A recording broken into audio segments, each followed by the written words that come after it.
Welcome to Shadows at Dusk. Dusk is not the end.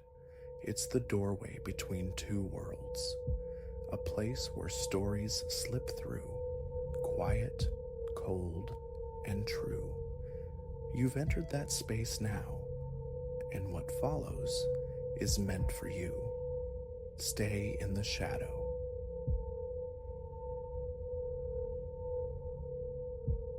The vibration seized my phone at 3:47 p.m.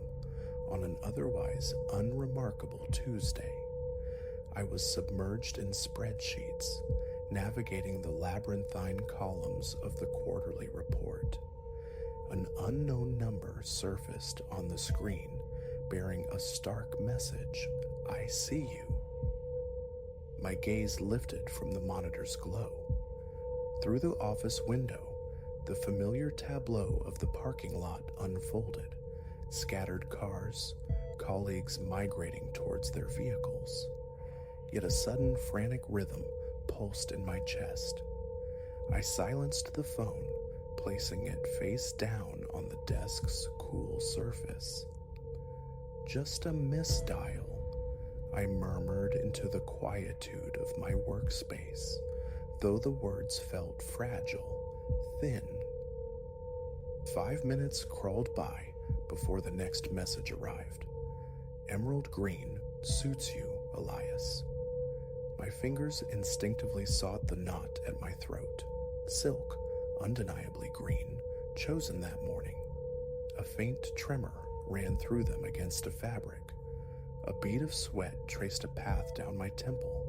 I rose, compelled towards the window again, scanning the asphalt expanse with renewed intensity. A crimson sedan, twin SUVs, the bulk of a delivery van. The usual afternoon traffic flowed beyond the lot's edge. No watchful eyes seemed fixed on my second-floor perch. "Security," I muttered, turning away. Cameras monitored the premises. Guards stood sentinel at the entrance. This creeping dread was illogical, foolish. My phone screen flared anew. Feeling exposed? I snatched the device, thumbs striking the keypad. "Identify yourself." The reply was instantaneous. A well-wisher, for now. Impulsively, I dialed the number. It rang just once before yielding to a sterile, automated voicemail, devoid of name or personality. I saved the contact under Spectre, capturing screenshots of our unnerving exchange, digital breadcrumbs should proof become necessary. My palms felt slick. I wiped them absently on my trousers. The remainder of the afternoon stretched thin, time elongating with each anxious glance at my silent phone. By 5:30, I had almost convinced myself it was merely a juvenile prank, a number plucked randomly from the ether. The parking structure echoed cavernously as I walked towards my car, keys gripped like a talisman against the encroaching unease. The sharp report of my own footsteps seemed unnervingly loud on the concrete. The drive home became an exercise in vigilance, my eyes darting constantly to the rearview mirror. No pursuit materialized. The streets offered only the mundane spectacle of fellow commuters, a lumbering school bus disgorging its passengers, silhouettes walking dogs beneath the early street lights. Everything appeared distressingly normal.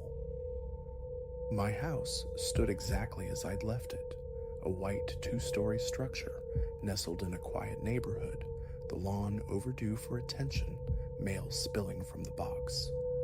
The garage door groaned shut behind my car, sealing me within the familiar space. Inside, a ritual of clicks ensued as I secured every lock on every door, checked each window latch, drew the curtains tight against the gathering dusk. Routine, I told myself firmly. This has nothing to do with those messages. I shed my work attire, prepared a solitary meal, pasta sauce from a jar. The television droned, filling the silence with local news, weather forecasts, sports scores, the ordinary cadence of a Tuesday evening. The quiet held until 8:12 p.m. Then the phone screen illuminated the dim room. Your sanctuary looks inviting, Elias. My fork slipped, clattering against the ceramic plate. With hands that refused to steady, I typed, "Leave me alone. I'm contacting the authorities." The response was swift, dismissive. "Please do. What's the charge? Appreciating your decor?" I pushed back from the table, approached the front window, peeling back the heavy curtain just enough to peer outside. Streetlights cast pools of amber across the dark pavement. A lone car drifted past, its headlights momentarily sweeping the scene. Then stillness settled again, and I saw him. A figure stood on the sidewalk directly across the street, motionless, oriented towards my house. The overhead lamp provided just enough illumination to discern dark clothing, a form blending with the night. His face remained an unreadable void. I let the curtain fall back into place, fingers already fumbling with my phone, dialing 911, the screen slick beneath my sweating thumb. "Ear 911, state your emergency.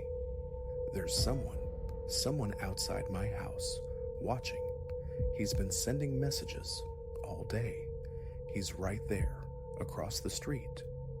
My address spilled out, followed by a fractured account of the texts, my voice betraying the tremor within. "What's your address, sir?" "Units are dispatched, sir. Remain indoors and ensure your doors are secure. Are you alone in the residence?" "Yes." "Stay on the line with me until officers arrive." I edged back to the window. The figure hadn't moved, still staring. My phone vibrated. Another text. I glanced down while the operator's calm voice murmured in my ear. "The police are irrelevant, Elias. This is personal." Distant sirens began to keen, the sound swelling, drawing nearer. The man across the street remained impassive. "I hear them," I relayed to the operator. "Excellent. They should be arriving momentarily." The sirens crescendoed. Blue and red light pulsed against the facades of neighboring houses. Still, the watchers stood fast. 2 patrol cars swung onto my street, their lights bathing the scene in frantic flashes. Only then did the man turn his head, acknowledging their arrival. He didn't run. He simply walked a measured pace, carrying him around the corner, disappearing down Ash Street. "He's leaving," I reported, "heading east on Ash." 4 officers emerged from their vehicles. 2 headed in the direction the figure had taken. 2 approached my front door. Ending the call with 911, I admitted them, showcasing the disturbing text log describing the man, tall, clad in darkness, face obscured by distance and shadow. Notes were taken, radios crackled with clipped exchanges. "We'll increase patrols in the area," one officer stated, his tone professional but offering little solace. "Keep everything locked tight. Call us immediately if he returns." Then they were gone, leaving behind a silence more profound than before. I rechecked every lock, armed the security system. I sat on the sofa, bathed in the glare of every light in the house, starting at each nocturnal creak, each rustle of leaves outside. At 11:45 p.m., one final message arrived, Rest easy, Elias, until tomorrow. Sleep was a forgotten country. I called in sick the next day. My phone number was changed, a small, futile gesture. A security company installed cameras, their unblinking lenses becoming new, sanctioned watchers around my property. The texts stopped. The figure did not reappear. A week bled into 2. The knot of tension within me began to loosen, a fragile sense of normalcy tentatively returning. Then, yesterday, the mail delivered a plain white envelope, no return address. Inside, a single sheet of paper bore typed words. "Did you miss me? Look outside." I did. There he was, same spot across the street. But this time, as my eyes found him, he lifted an arm in a slow, deliberate wave. I am writing this now from a nondescript motel room, 50 miles from the house now bearing a for sale sign. Job applications to distant states lie scattered on the cheap particle board desk. My phone just buzzed. A new message. "Quaint motel, Elias, but distance is no barrier." My gaze snaps to the window, overlooking the dimly lit parking lot below. A shadow detaches itself from the deeper gloom, melts back again. He found me. This isn't finished. The sound of footsteps echoes in the corridor outside, growing steadily louder. They stop, directly outside my door, a sharp rap on wood. I stare, paralyzed, at the doorknob. It begins to turn, slowly, smoothly. I hadn't locked it. The door swings inward, and I see. Transmission terminated.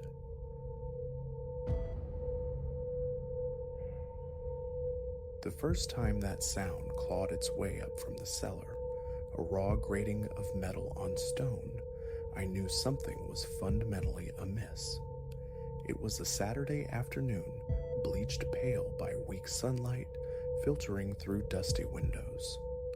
Alone in the vast quiet of the commercial shell, ostensibly mapping out the archaic electrical pathways, I froze. Every nerve ending prickled. The silence thickened around the memory of that abrasive scrape. Weeks prior, the deed to this husk of commerce had passed into my hands. An older structure, nestled in a neighborhood clinging to respectability, its price had seemed a fair gamble for potential refurbishment, perhaps a boutique, or a lease to some hopeful local enterprise. The estate agent, brisk and efficient, had made no mention of the subterranean anomaly. It wasn't until later, measuring walls with my friend Liam, that we stumbled upon it. A narrow, corroded door tucked away behind the main fuse panel, almost swallowed by shadows. Its hinges shrieked in protest as we forced it open, revealing concrete steps, slick with damp, descending into a pocket of stagnant air, thick with the scent of wet earth and decay. My phone's beam sliced tentatively through the gloom, illuminating a cramped cavity below, barely commodious enough for a single compact vehicle, maybe 2 motorcycles pressed close. The concrete floor, a crazed map of fissures, wept moisture. Spidery veins of mold crept across the weeping walls, and a scattering of rusted tools lay abandoned in one corner. A naked socket gaped from the ceiling, its wiring frayed like ancient nerves, offering no functional light. Seeing little purpose in this forgotten appendage of the property, I retreated, consigning the space to the back of my mind. Then came the weekend dedicated to the building's electrical pulse, a self-imposed audit of its aged veins. Starting near the main entrance, I tested switches, probed outlets, scrutinized the breaker box. All seemed predictably antiquated, but functional. Eventually, duty called me back to that subterranean chill. Down the treacherous steps I went, each footfall echoing slightly, the air growing heavier, colder, the mildew tang sharp in my nostrils. My flashlight carved arcs through the tenebrous space. In a far corner, a secondary fuse panel clung to the wall, its metal cabinet blooming with rust at the edges.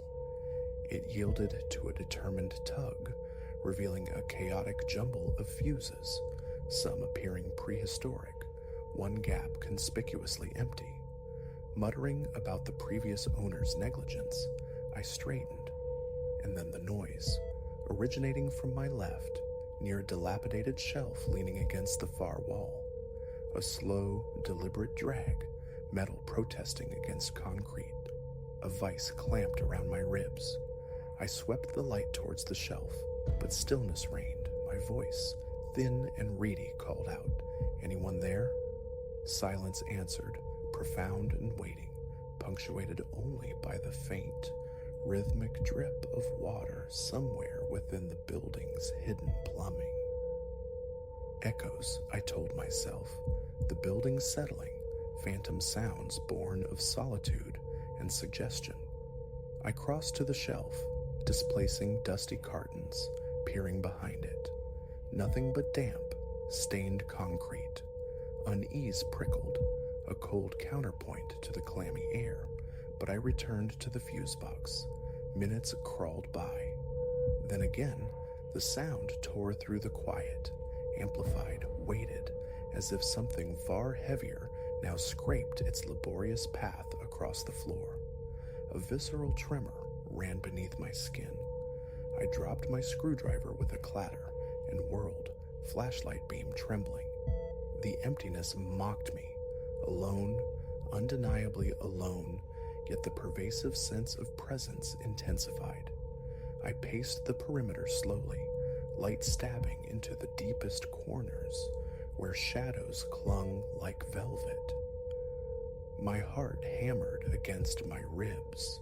Nothing, no one, no object out of place. Flight was the only imperative.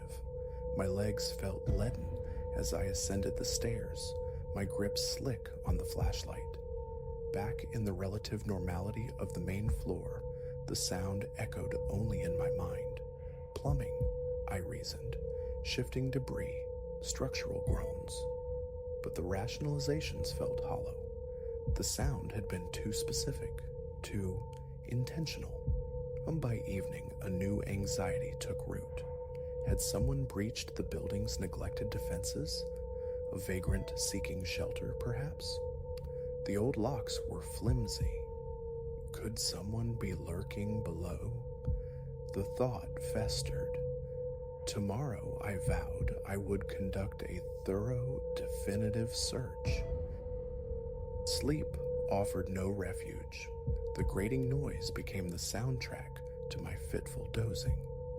Dawn found me pulling on work clothes, armed with a high-lumen torch and feeling slightly foolish but resolute, a short crowbar. The Sunday morning streets were hushed as I parked. Unlocking the main door, I bypassed the upper level and went straight for the basement. The familiar musty exhalation greeted me as I opened the narrow door. The steps groaned their usual complaint. At the bottom, I paused, sweeping the powerful beam across the space. It carved through the gloom far more effectively than my phone had, revealing only my own prior intrusions in the thin layer of dust coating the floor. No other tracks. I commenced a painstaking search.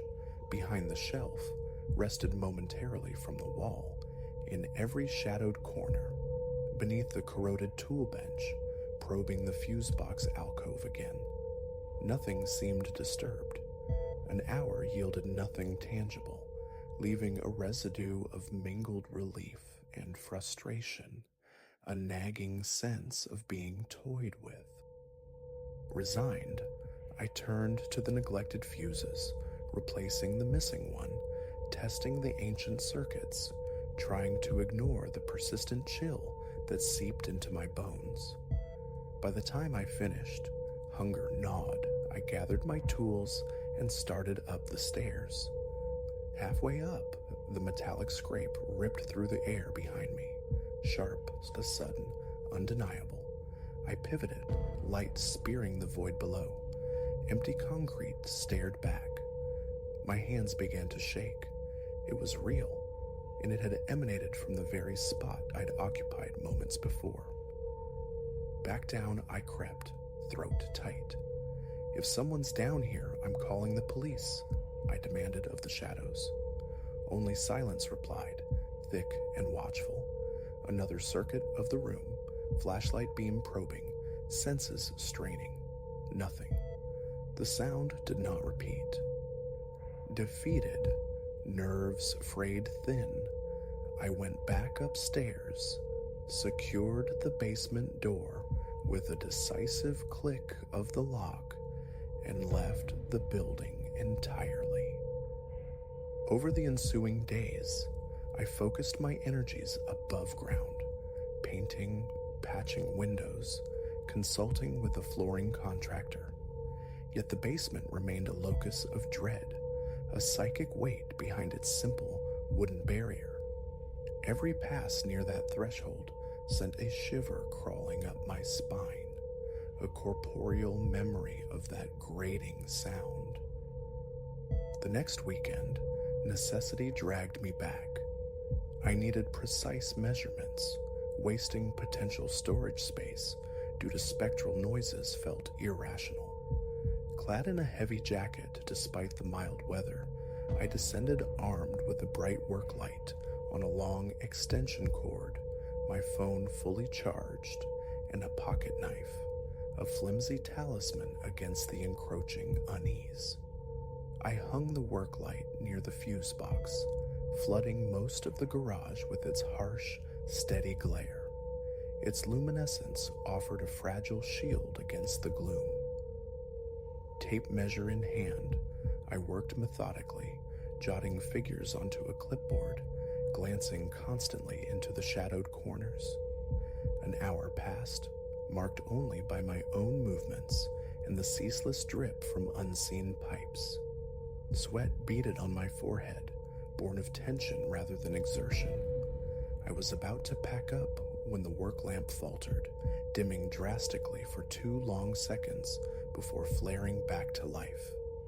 And in that instant of murky twilight, I saw it, or thought I did. A silhouette, stark and vaguely humanoid, etched against the far wall near the old shelf. My breath hitched. My heart gave a painful lurch. I whipped the flashlight beam in that direction as the work light steadied. The wall stood bare, adorned only by peeling paint and streaks of dampness. I grabbed the work light itself, its cord trailing, and stumbled towards the spot, the beam dancing frantically. Nothing. No disturbance in the dust, no lingering impression, nothing. My hands shook violently now. The smell of mold felt suffocating, the cold air pressing in. A wave of claustrophobia washed over me.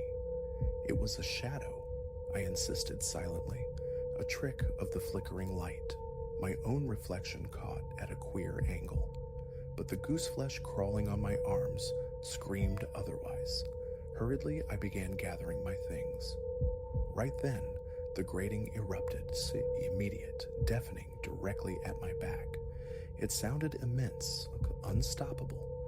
I spun, nearly dropping the lamp, the clipboard clattering to the concrete. Raw, impenetrable emptiness greeted me. A strangled gasp escaped my lips. Retreating step by agonizing step towards the stairs, never turning my back on the center of the room, I felt unseen eyes burning into my spine. I fled, slamming the door, the heavy padlock clicking shut like a final verdict. Since that day, the cellar remains a sealed wound in the building's heart. Each necessary descent is a trial by ordeal. My senses scream alert, sweat slicks my palms, my pulse becomes a frantic drum against my ribs. Faint susurrations, like metal whispering on stone, sometimes drift up the stairwell when the building is quiet. A flicker in the peripheral vision, a deepening of shadow that vanishes upon direct gaze. Always, investigation reveals nothing, yet the emptiness feels pregnant, occupied. Logic offers no solace. I've inspected the plumbing, traced the walls for hidden cavities, checked the floor for loose plates or shifting foundations. Nothing accounts for that specific, dragging scrape. Is it merely the architecture of stress, the mind projecting fear onto old walls and stale air? Perhaps. I speak of it to no one. The story feels too outlandish, the kind that invites ridicule or pity. The reinforced lock I installed feels laughably inadequate against something unseen. When forced below now, I move with hunted swiftness, propping the door wide behind me, ensuring a clear line of retreat back to the light. The chill bites deep, regardless of the season, and the mold's cloying breath clings to my clothes long after I surface. My chest constricts, my ears strain against the silence waiting. It is a place I should not be, a place saturated with a palpable sense of waiting. I don't know what resides in that darkness. I only know that every time I set foot on those descending steps, I intrude. And whenever I leave, locking the door behind me, I feel something watching me go.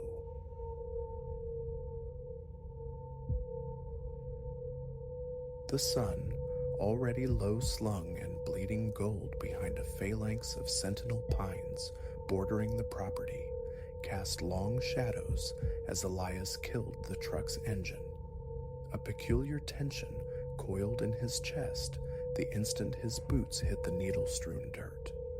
Wind currents eddied through the high branches, the sound unnervingly intimate, like susurrations breathed directly against his ear.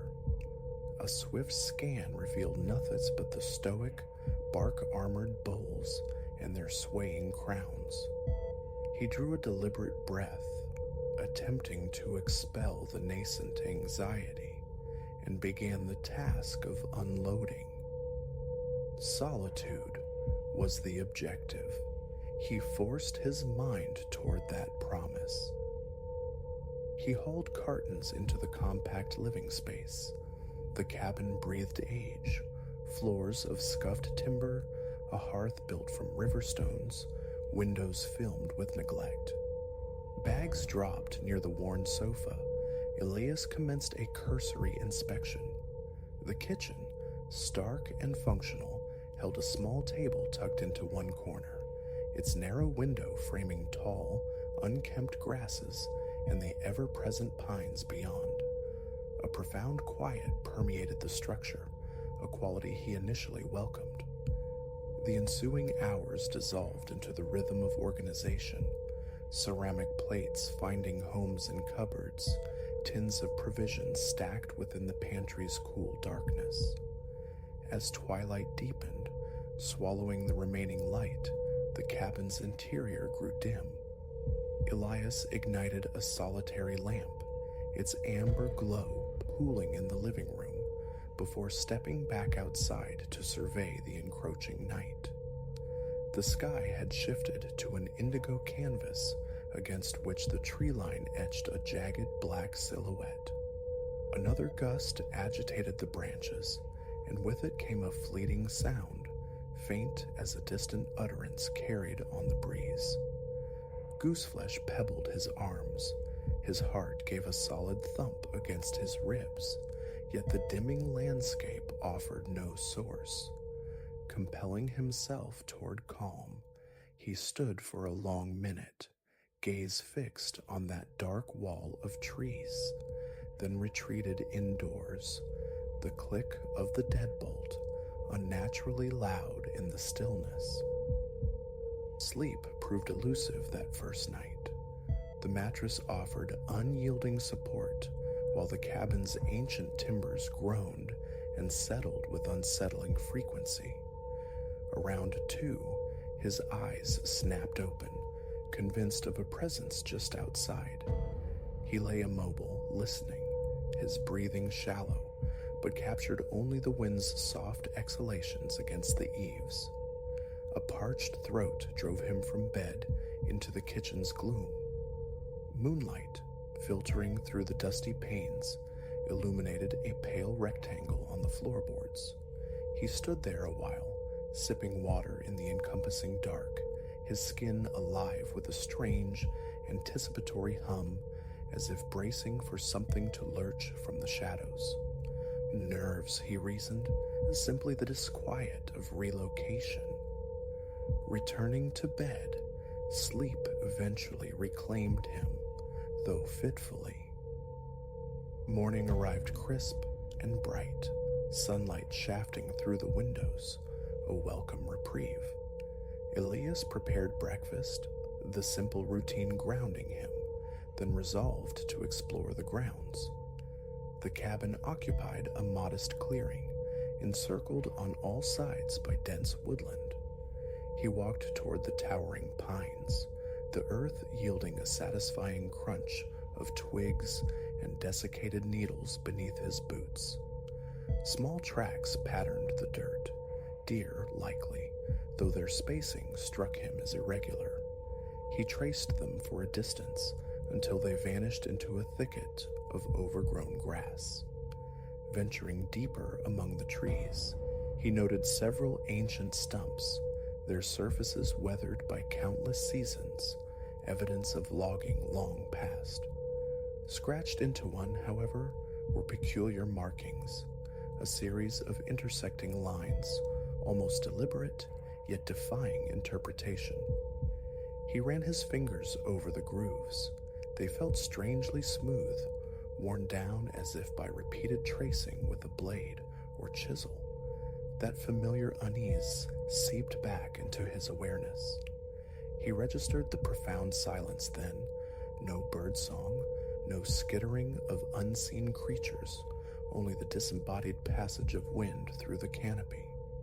An hour later, he turned back toward the cabin, a dull ache pulsing behind his temples, his breath coming quicker than his unhurried pace warranted, as though he'd been fleeing something unseen. He resolved to settle, perhaps lose himself in a book. Seated on the sofa, paperback open, Elias found the words blurring, unable to penetrate the oppressive quiet. It felt less like silence and more like a held breath, the world poised on some unseen brink. He considered music, but resisted. Acclimatizing to the quietude was part of the reason he'd sought this isolation. Later that afternoon, drawn by restlessness, he stepped onto the porch again. The wind had gained strength, rushing through the pines with a low, resonant whoosh. Instantly, the sensation of being observed prickled across his shoulders, the back of his neck growing warm. He methodically scanned the tree line, eyes probing the interplay of light and shadow.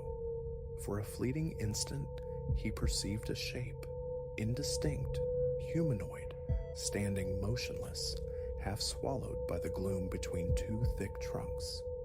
He stared, pulse accelerating, but a branch dipped in the wind, obscuring the spot, and the impression dissolved into the sylvan darkness. Descending the steps, he advanced cautiously, needing to verify. Each footfall amplified his heartbeat. Reaching the location where the figure seemed to have stood, he found only a carpet of fallen leaves and the gnarled architecture of roots. He circled the vicinity, searching for footprints, broken twigs, any sign of passage. Nothing but uneven ground and scattered pine cones met his gaze. A wave of foolishness washed over him, yet the phantom image lingered, a persistent after-image suggesting it remained nearby, just beyond the veil of perception. Over the subsequent days, Elias adhered to a self-imposed routine: early rising, coffee, a brief perimeter walk, hours spent cleaning, installing new locks, tending to minor repairs. Yet with each passing day, the woods asserted their disquieting influence. Soft whispers seemed woven into the wind's fabric, sometimes sounding like fragments of his own name, other times like unintelligible murmurs. Flickers of movement danced at the periphery of his vision among the trees, particularly as dusk bled into night. Each investigation yielded nothing tangible. His sleep deteriorated further. Lying awake, eyes shut tight, he could feel the frantic thrum of his pulse in his ears, amplifying every nocturnal sound: the groan of old floorboards, the sigh of a draft beneath the door. His thoughts circled relentlessly around the notion of something inhabiting the woods, something aware of his presence. He battled the rising tide of fear with logic, attributing it to an overactive imagination, yet couldn't ignore the tremor in his hands or the persistent knot of anxiety low in his stomach. One afternoon, impelled by a need for answers, Elias pushed deeper into the forest than before. The air hung heavy, almost resistant, amplifying the sound of his own progress over the leaf litter. He began noticing the same pattern of lines he'd found on the stump, now etched into several living tree trunks. They seemed deliberately placed, forming an irregular, widely spaced ring encompassing his property. Each set of carvings bore the patina of age, worn smooth by time and weather. He paused, tracing the grooves on one massive trunk with his fingertips. They felt unnaturally cold despite the ambient warmth, smooth as polished bone. A visceral wrongness tightened his gut, a pressure building behind his sternum. He continued onward, noting each marked tree. Presently, he emerged into a small, unfamiliar clearing dominated by a large moss-covered boulder. His legs felt unsteady as he approached. Faint scratches marred the boulder's upper surface, echoing the patterns on the trees.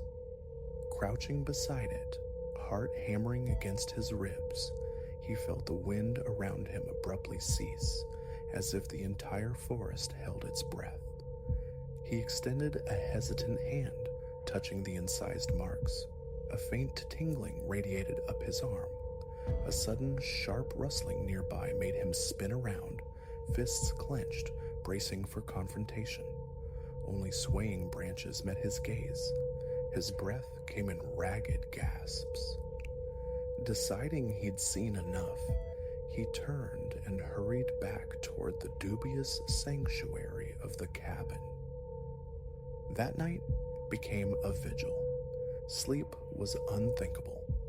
Elias paced the confines of the living room, attuned to every external noise. Around midnight, extinguishing the lamp, he peered through the window. Clouds scudded across the sky, muting the moonlight. The forest's silhouette seemed inkier, more menacing than usual. An unshakable certainty gripped him. Something stood among those trees, watching. The fine hairs on his arms lifted, his stomach clenched. His heart pounded with such force, he felt the pulse vibrating in his neck. The urge to flee surged. He snatched his keys from the coffee table, the metal cool against his palm, yet hesitated. Running from what might be a figment of his own strained psyche felt like surrender. He forced himself to remain, sinking onto the sofa, keys clutched tightly. He would confront this, whatever it was, a hollow resolution devoid of strategy, yet it felt like the only option left. Questions swarmed his mind: the origin of the carvings, the nature of the fleeting shapes. No answers presented themselves. He stayed awake until the first gray light of dawn filtered through the dusty glass, his eyes burning with fatigue. The strange occurrences persisted, weaving themselves into the fabric of his days. Once, while splitting logs, a distinct voice murmured directly behind him, soft, like a whisper, yet undeniably close. He whirled, axe still raised, muscles coiled, expecting to find someone mere feet away. Emptiness greeted him. Only the wind sighed through the pines. His palms were slick with sweat, his grip on the axe handle precarious. He let it thud to the ground, leaning heavily against the woodpile, sucking in air. A tremor ran through his arms. That evening, an attempt to call a friend in town, seeking information about local lore, the carvings, anything, proved futile. The phone connection fractured, sputtered, died. It felt like a deliberate isolation, the world conspiring to keep him ignorant and alone. He sat at the kitchen table, staring at the useless device, his leg jiggling uncontrollably. The weak signal crackled with static whenever he managed a brief connection. Eventually, frustrated, he abandoned the effort. A few days later, yielded another discovery. Circling the cabin's rear, he stumbled upon a narrow, overgrown path previously unnoticed. Flattened grass marked a faint trail leading past a thicket of thorny bushes. Pushing aside grasping branches, he followed it for perhaps 10 yards and came upon a dilapidated shed. Planks hung loose, nails webbed rust, the door sagged drunkenly on a single hinge. Stepping inside released a puff of stale, musty air. Dim light filtered through gaps in the decaying walls, revealing discarded tools, splintered wooden crates, and a cobweb-shrouded lantern. He ventured deeper, kicking aside debris, the scent of damp earth and decomposition thick in his nostrils. There, on a broken piece of board, lying amongst the detritus, were more carved lines, identical to those on the trees. He picked up the fragment, a chill settling deep in his gut. Roughly a foot long, the pattern seemed meticulously rendered. A muffled thud from above sent his heart leaping. He spun around as a small chunk of wood, dislodged from a rafter, fell to the dirt floor, splitting neatly in two. It bore a similar marking. His throat constricted. These symbols felt omnipresent, inescapable. He exited the shed hastily, stumbling over a loose plank near the threshold, his knee cracking painfully against the frame. He limped back to the cabin, sweat plastering his hair to his forehead, thoughts chaotic, replaying the moment of discovery. Locking the door behind him, he leaned against it, struggling to regulate his breathing, his knee throbbing sharply. After applying ice from the small freezer, he collapsed onto the sofa, staring blankly at the opposite wall, flinching at every external sound. That night tested the limits of his endurance. The wind became a howling banshee, rattling the window panes. The trees outside groaned under the assault, the sounds twisting in his mind into low, guttural voices. He repeatedly rose to peer through the curtains, each time experiencing that familiar jolt of adrenaline, half expecting to see a face staring back. He was slick with sweat despite the cool night air. His hands trembled. A persistent buzzing filled his ears. He craved answers, yet felt utterly directionless. Finally, succumbing to a desperate impulse, he grabbed a flashlight and plunged into the darkness outside. His heart felt dangerously close to bursting. He circled the cabin's perimeter, the flashlight beam cutting a nervous swathe through the oppressive black. Trees writhed in the distance. The wind bore those insidious, faint murmurs. His imagination populated the shadows with lurking forms. He forced himself onward. Completing the circuit, he stopped near the front porch, listening intently. His pulse hammered at his temples. The whispers seemed louder now, more distinct. He could hear his own breath, shallow and erratic. The flashlight trembled in his grip. Then, for a stark, frozen second, he saw it. A dark outline poised between two pines, not exceptionally tall, perhaps his own height, but fundamentally wrong. His stomach lurched. He froze, every muscle tensed. The silhouette remained perfectly still. He willed himself to step forward, but his knees felt watery, unreliable. The wind shifted, a low-hanging branch momentarily blocked his view, and when he redirected the beam, the space was empty. He stood rooted, breathing hard, mind racing, grappling with the reality of what he'd glimpsed.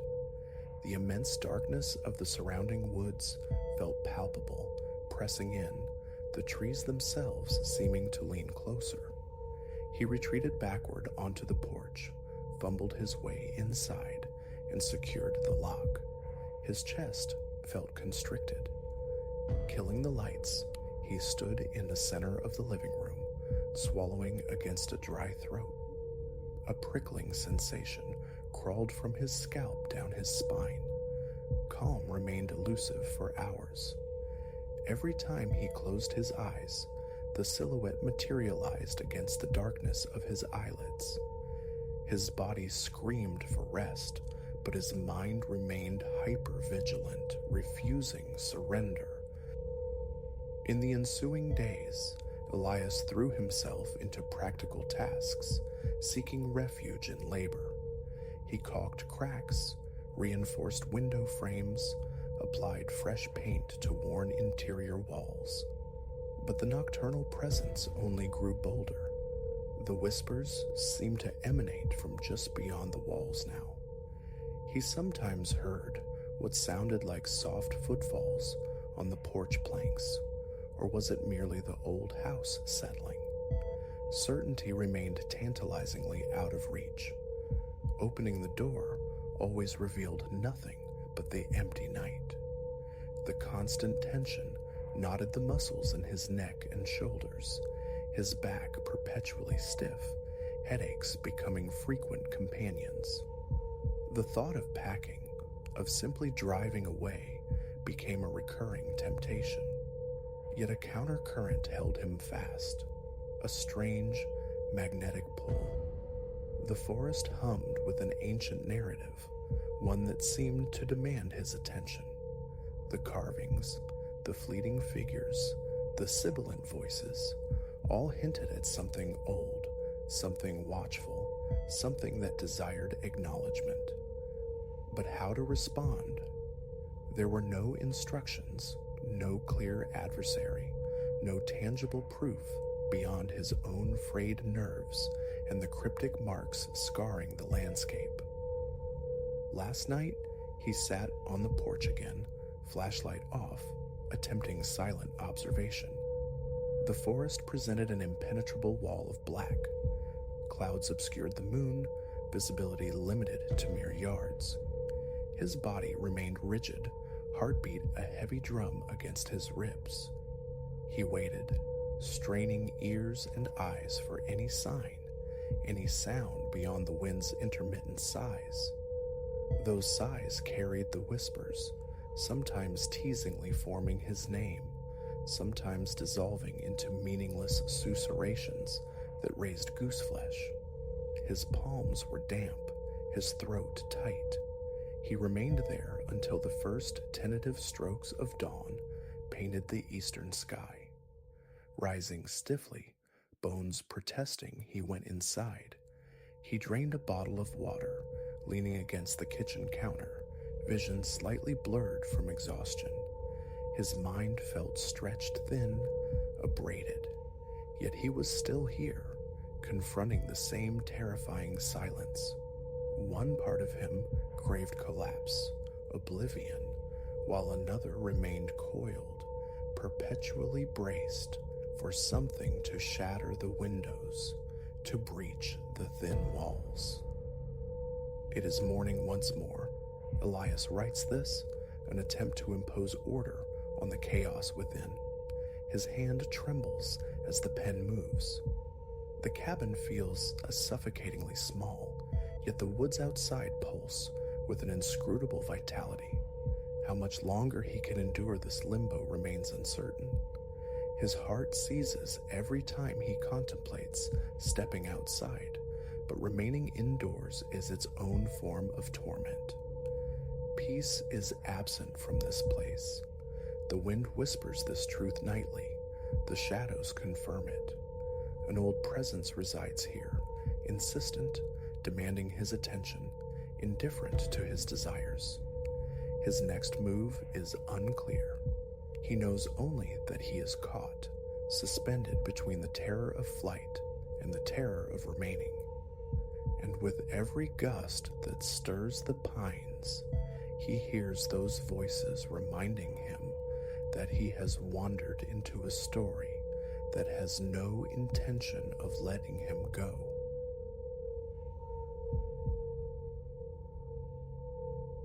The grand repose of the parlor fractured the instant I registered the displacement of the furniture. From that precise second, I understood this house-sitting obligation would be leagues removed from the mundane.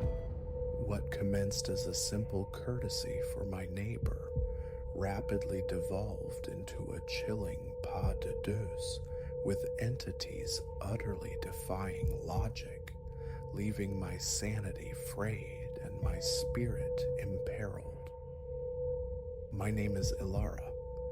Until a mere month ago, I navigated the urban sprawl like countless other 25-year-olds, striving to balance finances and aspirations. When Mrs. Holloway, my elderly neighbor residing in the adjacent Victorian behemoth, inquired if I might oversee her home during a week-long visit to her sister, the proposition shimmered like an oasis. An interlude of silence within a magnificent mansion, a respite from my clamorous flatmates. Paradise beckoned, if only the knowledge of what festered behind those ornate facades had preceded the acceptance. The initial day unfolded without incident. Much of it was consumed by wandering the labyrinthine corridors, admiring the time-worn furnishings and the elaborate filigree of the woodwork. Mrs. Holloway had provided meticulous directives regarding her botanical charges and the feeding schedule of her feline companion, Cinder. Everything appeared reassuringly conventional. It was upon the second night that normalcy began to fray. As I prepared for slumber, a distinct thump resonated from the lower level. Attributing it to Cinder's nocturnal explorations, I descended to investigate. Yet upon entering the living room, inertia seized me. The ponderous mahogany coffee table, previously anchored firmly in the room's center, now stood flush against the distant wall. Not merely nudged, but transposed entirely to the chamber's opposite boundary. What in creation? I breathed, eyes darting, seeking any rationale for its migration. Nothing. No gouges marred the polished floorboards, Cinder remained conspicuously absent. Rationalization clawed its way forward. Perhaps exhaustion played it tricks. Perhaps my memory of the table's placement was flawed. With considerable effort, I returned it to its presumed original station and retreated upstairs, a disquieting chill settling deep within my core. The following morning, I clung to the belief that the previous night's anomaly was a figment of fatigue. Descending for breakfast, however, another incongruity arrested my steps. The portraits lining the hallway hung askew, each tilted at a discordant angle, as though a mischievous hand had deliberately disturbed their alignment. My pulse quickened. I possessed absolute certainty they had hung perfectly straight the day prior. I'd even remarked to Mrs. Holloway on the impeccable order of her home. While writing the frames with trembling fingers, another detail snagged my attention. In a corner of the living room, previously occupied by naught but unadorned wall space, there now existed a door. Diminutive, almost scaled for a child, its surface was a tapestry of complex carvings. Tentatively, I approached, curiosity dueling with a rising tide of dread. As my hand extended towards the knob, I could have sworn phantom whispers coiled from beyond the wood, faint, yet undeniably present. My hand recoiled as if scorched. Impossible. Doors do not simply materialize from ether. Closing my eyes, I inhaled deeply, counting slowly to 10. Upon reopening them, the portal had vanished. The remainder of the day passed in a state of hypervigilance, each creak and groan of the old structure jolting my nerves. Distraction through cleaning proved futile. An omnipresent sensation of being watched clung to me. The painted eyes within the portraits seemed to track my movements, and peripheral flickers of motion dissolved into nothingness the moment I turned. Sleep offered little refuge that night. Each descent towards unconsciousness was violently interrupted by the phantom tread of footsteps in the corridor or the unsettling caress of something unseen against my skin. Dawn found me frayed and hollowed. I resolved to contact Mrs. Holloway to confess the unsettling events and withdraw from the remainder of the week. Yet as I recounted the migrating furniture and the spectral door, her response was a light chuckle. "Oh, that's merely the house settling, my dear," she offered breezily. "It possesses its little quirks, nothing whatsoever to fret about." But an undertone lingered in her voice, a subtle inflection of amusement. A suspicion bloomed. Did she possess knowledge she withheld? As the days bled one into the next, the phenomena intensified. Volumes launched themselves from shelves as I passed. Pockets of unnatural cold materialized abruptly in certain rooms, my breath misting in the frigid air. And the whispers? They became a constant susurrus, a low, indistinct murmuring perpetually at the edge of hearing. Symbols began to manifest upon the walls, strange, arcane sigils that seemed to writhe and shift just beyond direct focus. They permeated everything, woven into the wallpaper's intricate patterns, etched subtly onto the floorboards, shimmering within the reflective depths of mirrors. One sleepless night, driven by a desperate need for answers, I turned to my laptop, delving into the property's lineage. The findings sent ice through my veins. The mansion was erected in the late 19th century by one Silas Holloway, Mrs. Holloway's great-grandfather. Local lore painted him as a dabbler in the occult, alleging clandestine midnight assemblies where bizarre chants echoed into the surrounding night. Legend whispered of a pact Silas forged with an unnamed entity, a covenant promising power and longevity in exchange for periodic sacrifices. The accounts were nebulous, yet chronicled dozens of disappearances over the decades in the vicinity of the estate. As I absorbed these chilling narratives, the whispers encircling me swelled, growing more insistent, more demanding. I slammed the laptop shut, my heart hammering against my ribs. This was madness, an elaborate hoax perhaps, or a descent into psychological collapse. Yet a deeper certainty resonated within me.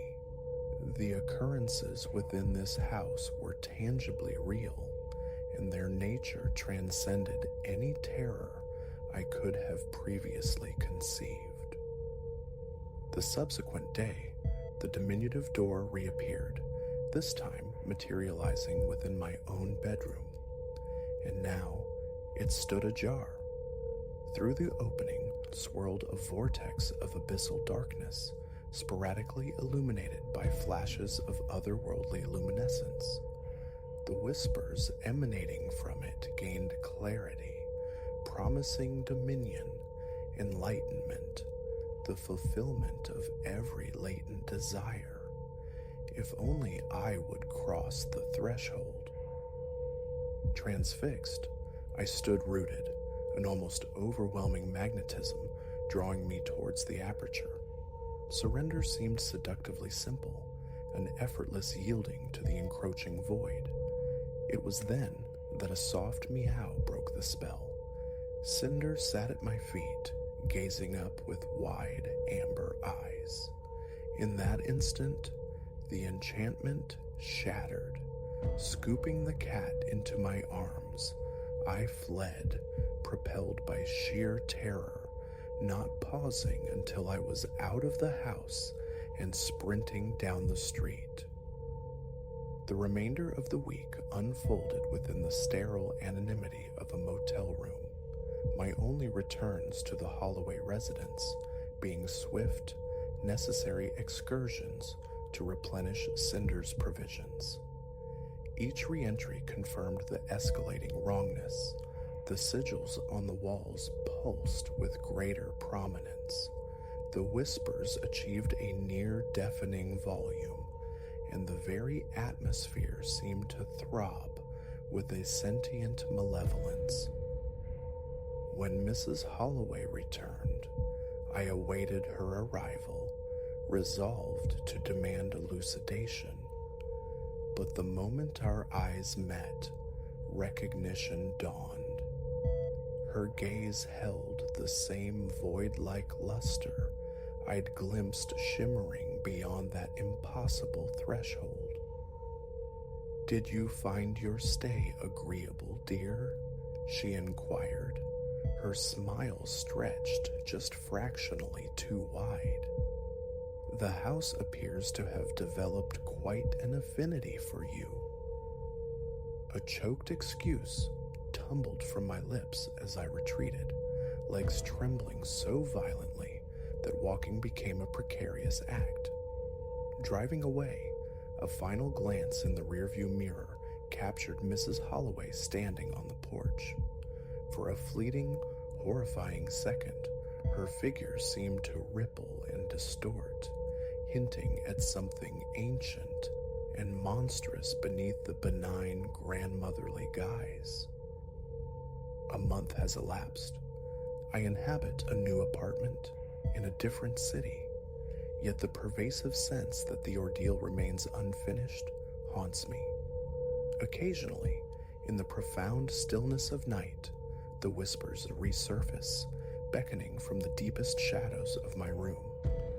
And sometimes, behind closed eyelids, the image of that small, intricately carved door persists, patiently awaiting my passage. What lies beyond that threshold I cannot fathom, nor can I comprehend the price Mrs. Holloway, if that name is even truly hers, bartered for the power she evidently wields. But this much I know with chilling certainty. Some doors are inviolable. Some boundaries must never be breached.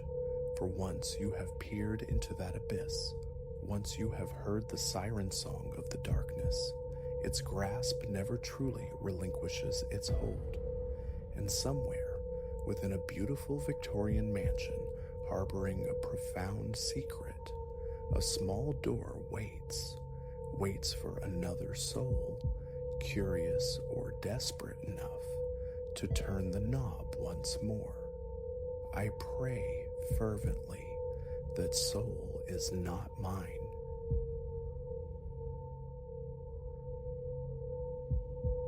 It was on a Wednesday under a sliver of moon that the aqueous impressions first materialized. I, Elias, had been sole occupant of the salt-scoured house for precisely 1 week. Nothing uncanny was anticipated. I craved the hush, the literal solitude, a necessary balm for the fraying edges of my concentration as I wrestled with the looming work deadline. This place, a summer haunt for Marcus and our circle, shed its conviviality with the season. Winter rendered it spectral. The village tucked itself in early, the night air seldom troubled by engines or voices. Only the ceaseless dialogue of wind and wave remained, and me caught between. Midnight had passed before exhaustion claimed me that first night. Sleep, when it came, was shallow. Thirst, sharp and sudden, roused me near 3. I rose, patting down the corridor's cool timber towards the kitchen's promise of water. An unusual chill permeated the house, the floorboards groaning underfoot like old bones settling. A brine-laced dampness hung in the air, thick as sea fog. A forgotten window, perhaps?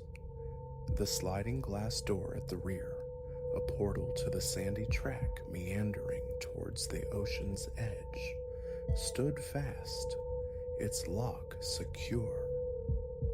Turning back through the dim kitchen, my gaze snagged on the floor tiles.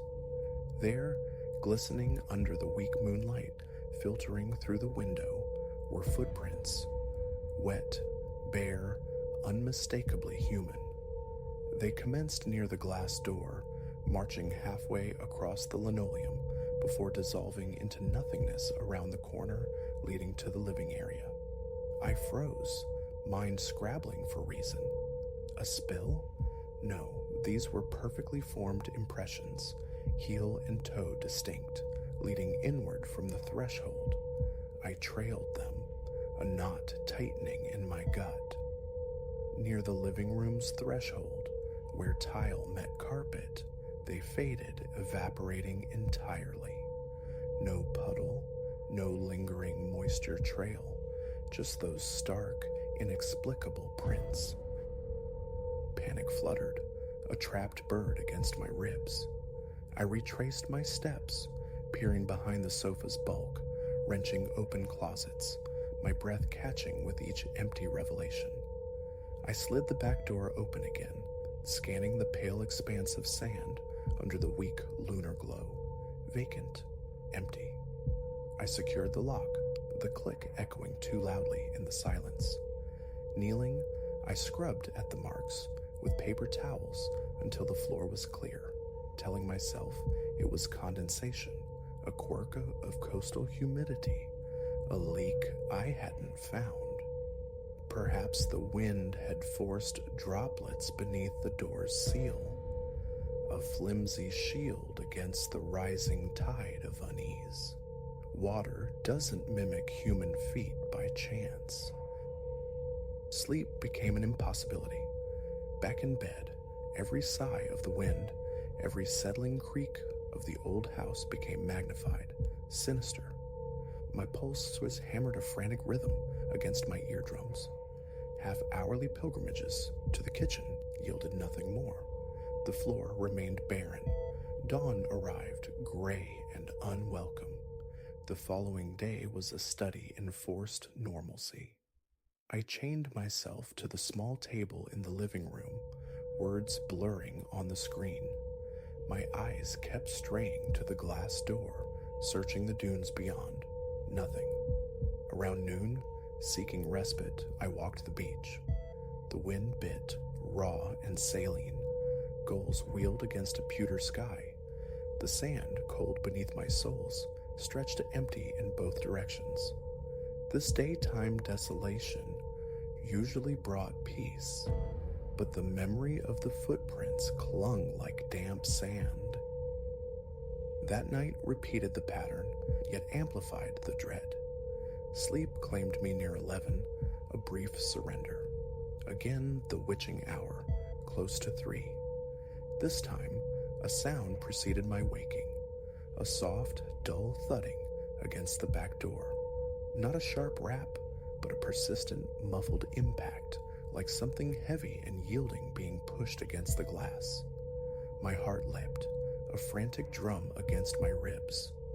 I lay frozen for a beat, then 2, before swinging my legs out of bed. The flashlight, my bedside sentinel, felt cold and solid in my hand as I crept down the hallway, bare feet recoiling from the chill floorboards. Reaching the kitchen's edge, I held my breath, listening. It came again, thump, thump, thump, slow, deliberate. The glass in the door shivered faintly, as if under pressure. Adrenaline surged. I snapped on the overhead light, the sudden glare momentarily blinding. My stomach clenched. Through the glass, nothing but darkness. Wind? A loose shutter? The knocking sounded once more, softer now, almost pleading. Taking a ragged breath, I gripped the cold metal handle and pulled the door inward. Emptiness greeted me. The vast, dark expanse of the beach lay undisturbed. I swept the flashlight beam across the sand, searching. No prints, no sign of passage. A gust of wind pushed past me, carrying the raw, cold scent of the deep ocean. My breathing grew shallow, rapid. I slammed the door shut, ramming the lock home. My hand shook. Then, from the hallway behind me, a sound. A low, wet friction, like sodden fabric being dragged across timber. Heavy, slow. I spun, flashlight beam stabbing into the shadowed corridor. The kitchen light above me flickered erratically, resisting my attempts to steady it at the switch. A step forward, and an icy current traced its path from my nape to my wrists. The flashlight's cone danced along the walls, illuminating only empty space. Towards the living room I moved, the soles of my shoes squeaking on the floorboards. The air grew thick with an overpowering odor, briny and vegetal, the smell of seaweed left to rot in the sun. It clawed at the back of my throat. I scanned the living room. Furniture stood in its familiar configuration. The main light continued its sputtering fit, but a small table lamp near the sofa consented to cast a weak, intermittent glow. No movement. Silence, save for the frantic thrumming in my ears and the refrigerator's low hum. The remainder of the night was a vigil. Every light blazed. The television droned, a meaningless shield against the silence. Sleep, when it finally ambushed me near dawn, found me slumped on the sofa, unwilling to brave the dark passage back to my room. Morning brought a stiff neck and the gray light of another day. A thorough inspection revealed no new prints, yet the faint, pervasive odor of the sea, of decay, lingered despite sealed windows and locked doors. Driven by a need for tangible proof, I went outside, circling the house, scrutinizing the sand for any sign of intrusion, any disturbance. Nothing. Just the familiar tableau of the off-season, shuttered neighboring houses, driftwood skeletons scattered on the shore, the lonely cry of gulls. I tried Marcus, my friend, the house's co-owner. Voicemail. I left a halting message, mentioning the strangeness, the unease, asking if such things had happened before. My phone remained silent throughout the day, each check a small disappointment. Evening drew in, bringing with it a rising tide of indecision. Pack? Flee? My work, though progressing, felt secondary to the gnawing fear. The nights were unbearable, yet a stubborn part of me resisted. One more night. Perhaps it was just an old house, settling, pipes groaning, condensation playing tricks. Logic felt thin, threadbare, but I clung to it. Dinner was a tasteless microwave meal. I forced myself to stay awake, bathing the house in artificial light, the television a constant flickering companion.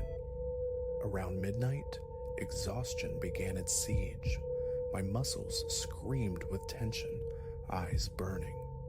After brushing my teeth, I retreated to the bedroom, leaving the hall light and the bedside lamp burning. I locked the door behind me. 3 a.m. Again. No knocks this time. Instead, a dry, scraping sound from the hallway, traveling along the wall outside my door. Scratch, scratch, scratch, like fingernails drawn deliberately across wood. My heart hammered against my sternum. Sweat beaded on my forehead. I reached for my phone, then hesitated. Who would come? The nearest town felt worlds away. Was this even a crime? Unlocking the door, I eased it open a fraction, peering out. The hallway light flickered, weaker now, casting long, dancing shadows. That pervasive, salty stench filled my nostrils. The scraping intensified, sounding impossibly close, yet the corridor remained stubbornly empty. "Hello?" I whispered, the sound swallowed by the oppressive quiet. My mouth was desert dry. Flashlight held like a weapon. I edged forward, glancing repeatedly over my shoulder, the nape of my neck prickling. I reached the kitchen's black maw. The switch yielded only a final, desperate flicker before darkness consumed the overhead fixture. Only the stove's small clock light offered a feeble luminescence. On the floor, catching that dim glow, were droplets of water, a fresh trail leading from the back door across the tiles towards the living room. Again, I crouched, touched one, ice cold. Standing, I followed the glistening path. It ended precisely where the living room carpet began. The dragging sound returned, emanating from within the living room itself. I stepped onto the carpet, heart pounding. The floor lamp sputtered, blinked, but held, and then I saw it. Near the window, partially obscured by the heavy curtains, a presence. Tall, indistinct, a silhouette against the faint light from outside. For less than a second, it registered, and then the lamp blinked out, plunging the room into blackness.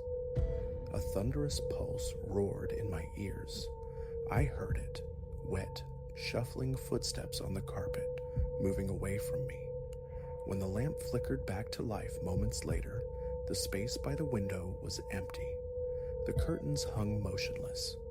I lunged towards them, yanking them aside. Nothing. No one outside. No damp marks on the carpet near the window. Only that suffocating marine odor, thick and cloying, like the hold of a fishing trawler. My control shattered. Tremors racked my body. My hands shook uncontrollably. My head throbbed. Breath came in ragged gasps. I switched on every lamp that still functioned and collapsed onto the sofa, eyes darting around the room, anticipating the next horror. Fleeing felt logical, necessary, yet inertia held me captive. If I left now, would I ever understand? Was this real, or was exhaustion finally fracturing my sanity? Skepticism is my nature. Proof is my requirement. But the water, the sounds, the smell, they were undeniable sensory data. I forced myself to endure until sunrise painted the windows gray. In the pale morning light, the house seemed to regain a semblance of normalcy. The oppressive smell had lessened, though it hadn't vanished. The living room carpet was dry, unmarked. No forced entry, no damage, save for the persistently flickering lights, even now. I tried a new bulb in the kitchen fixture. It made no difference. A call to an electrician yielded a promise to try to come in a few days. Urgent, I stressed. He remained non-committal. Around noon, Marcus finally returned my call. I recounted the events, the words tumbling out. A weighted pause hung on the line before he spoke. He'd never experienced anything similar, he admitted, but then he'd never braved the house alone in the dead of winter. His advice was simple. If you feel unsafe, Elias, leave. I agreed instantly. Packing was a frantic affair. Closing windows, switching off breakers, locking doors. Each action felt weighted with finality. Suitcase rattling behind me, I loaded the car. One last sweep, I told myself. The living room stood silent, the kitchen quiet. I stepped into the hallway, heading towards the bedroom for my forgotten laptop bag, and stopped. There, leading from my bedroom door, stark against the wooden floor, was a fresh set of wet footprints, barefoot, glistening, as if someone had just emerged from the ocean depths and walked this path moments ago. They tracked towards the living room, ending abruptly at the carpet's edge. I froze, ice water flooding my veins. The air thickened, heavy with the scent of algae and brine. The fine hairs on my arms prickled upright. No sound escaped my lips. I turned, walked swiftly, deliberately into the bedroom, snatched the laptop bag, and fled the house without a backward glance. I didn't pause to clean or secure anything further. I locked the front door, scrambled into the car, and drove. The rearview mirror reflected the shrinking house, the desolate beach, until they were swallowed by the distance. A persistent tension remained coiled in my chest, the unnerving sensation of being watched receding only slowly with the miles. Now, ensconced in a friend's city apartment, the beach house feels like a fever dream. Marcus and the others have pressed for details. I offer only the facts, the prints, the sounds, the smell that still haunts my memory. Speculation feels futile. At night, fragments return, footprints ending inexplicably, phantom knocks, the suffocating scent of the abyss. I wake, check my surroundings, dry floors, solid walls. Yet the question lingers, cold and persistent. What resided within those walls? Does it remain? I have no answers, only the certainty that I will never again seek solitude in that place by the sea.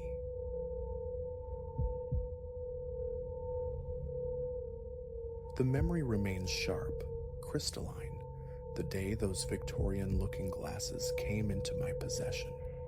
I was navigating an estate sale, a cavernous room choked with the ghosts of furniture past, relics, and remnants adrift. My own little shop, tucked away on a less trodden street, wasn't exactly flourishing, though a dedicated clientele kept the lights on, drawn to vintage speculums and curiosities. Then I saw them, 5 tall mirrors, arrayed like sentinels against one wall. Intricate woodwork framed their surfaces, the timber dark and telling. Faint blooms of tarnish crept along the silvered edges. Heavy, yes, and time-worn, yet some indefinable quality snagged my attention. Decades sequestered in an attic, the seller murmured. An impulse buy. Surely, I reasoned, cleaned and restored, they'd fetch a respectable sum. I wrestled them onto my battered pickup, the journey back punctuated by the muffled clatter of glass against glass, despite the swaddling blankets. A burn settled deep in my muscles as I unloaded them, one by painstaking one, leaning their considerable weight against the rear wall of my shop, a cramped space already dense with inventory. A cursory wipe banished the worst of the dust, but the glass itself received little scrutiny. Haste propelled me that day. Morning arrived. I entered the shop perhaps 30 minutes before the open sign turned, flipping the switches. Light flooded the space, catching the surfaces of the new arrivals. Immediately, something felt asynchronous in the central mirror's reflection. A ripple, a distortion in the antique glass, I first assumed. Stepping closer dissolved that theory. My likeness stared back, faithful in most respects, save for the subtle geography of my hair, parted on the opposite side. My hand instinctively traced the familiar line across my scalp. The mirror showed its inverse. A glance confirmed the other 4 reflected true. A shrug, a dismissal. Warped glass, nothing more. Later, a patron inquired about the quintet. Not yet ready, I explained, detailing plans for refinishing the frames, polishing the glass to a gleam. Even as I spoke, my gaze kept drifting, snagging on that central mirror. My reflection seemed to possess a fractional delay, a subtle hesitation, like watching a poorly synchronized film. Disquiet stirred, a low hum beneath the surface, but I held my focus on the customer. After his departure, I turned my attention elsewhere, pricing ceramics, deliberately ignoring the silent watchers on the wall. Days bled into a week. I rearranged, giving the mirrors prominence along the left wall, angling them just so. Patrons admired the craftsmanship, the gnarled beauty of the frames, yet none committed to a purchase. During lulls, I found myself drawn to them, a moth to enigmatic flames, searching their depths for flaws. Sometimes the second from the left granted me an inch or two of illusory height. The first occasionally sculpted me leaner. Often, frustratingly, they presented a perfect, unremarkable mimicry. Curiosity, initially a spark, kindled into a persistent flame. Notebook in hand, I began a systematic examination. Mirror 1, me, clad in my usual denim and tee, but etched with a weariness I hadn't noticed moments before, fine lines spidering from the corners of my eyes. Mirror 2, paradoxically, it shaved off years, smoothing the landscape of my face. Mirror 3, normalcy reigned until I perceived an unfamiliar ramrod straightness in my posture, an air of quiet confidence I didn't possess. The fourth harbored the most peculiar effect. My clothes were accurate, but a faint spectral scratch marred the glass directly over my reflected left shoulder. No such imperfection existed on the physical pane. Mirror 5 seemed the least temperamental, yet occasionally a flicker, a minute tremor unsynced from my own stillness, would catch my eye. Unease prickled, though I reasoned it away. Old glass, tricks of light, fatigue. Swapping bulbs yielded no change. Customers began to remark on the reflection's eccentricities. Some found it novel, others confessed to a creeping sense of the uncanny. I became increasingly tethered to the mirrors. At closing time, I'd linger staring into the sequence of reflected selves. My breath would grow shallow, tension knotting the muscles in my neck. First mirror, second, third, my image subtly transmuting, morphing in ways that defied logic. A phantom limp sometimes manifested in the second glass, though my legs were sound. The third occasionally adorned my hand with a ring I'd never owned, never worn. One evening, immersed in late-night inventory amidst dimmed lights and stacks of porcelain, my peripheral vision snagged a discrepancy. A movement asynchronous. I froze, heart slamming against my ribs, breath caught in my throat. In the second mirror, slowly, deliberately, my reflection raised its left hand. My own arms remained rigidly at my sides. A chill, profound and invasive, traced its way down my spine. My fingertips tingled. The reflected hand lowered.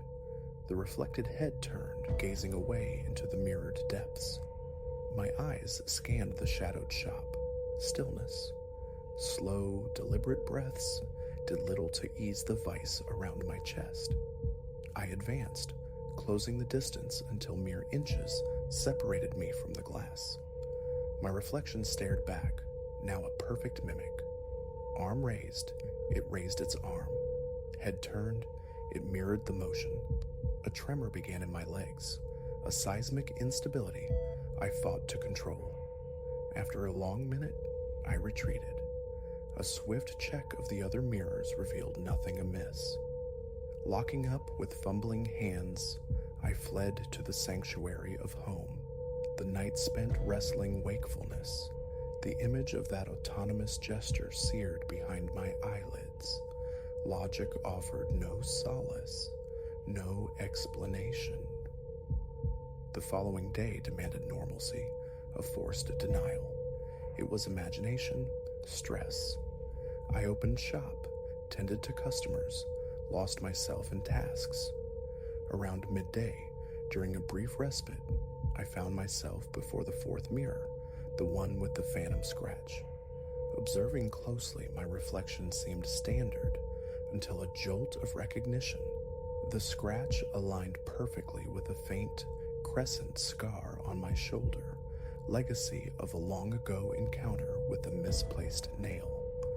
In ordinary mirrors, the scar was negligible, almost invisible. Here, the spectral mark highlighted it, pinpointed it. My pulse leapt. My fingers sought the faint ridge beneath my shirt. By the close of the second week, each mirror had unveiled its own private alteration. One reflection sported spectacles. Another bore a small, indistinct tattoo on the forearm. A third presented a faint shadow of a beard. These glimpses were fleeting, random, never simultaneous across the panels. A constant tension became my companion, a perpetual waiting for the next variance. In the shop's empty hours, I paced, rubbing my hands, flexing my shoulders against the accumulating stress. I took to leaving the lights burning after closing, unable to face the potential of walking into darkness populated by those silent, watchful surfaces. One evening, resolve hardening, I locked the doors and draped each mirror in old drop cloths. Concealing them brought an unexpected wave of relief, a quieting of the internal static. I left, collected takeaway, and sought refuge in my apartment, the silence a balm. Sleep, for the first time in days, came deep and unbroken. Morning light. I returned, pulling back the sheets to ensure all was secure. The mirrors gleamed innocuously under the fluorescent tubes until I noticed them, faint, greasy smears marring the glass, vaguely shaped like handprints, emanating from within. My stomach clenched. Impossible. Too ethereal for actual prints, more like the ghostly residue of touch. Frantic rubbing with a cloth proved futile. The marks remained embedded in the silvering. Decision made. They had to go, banished from the main floor.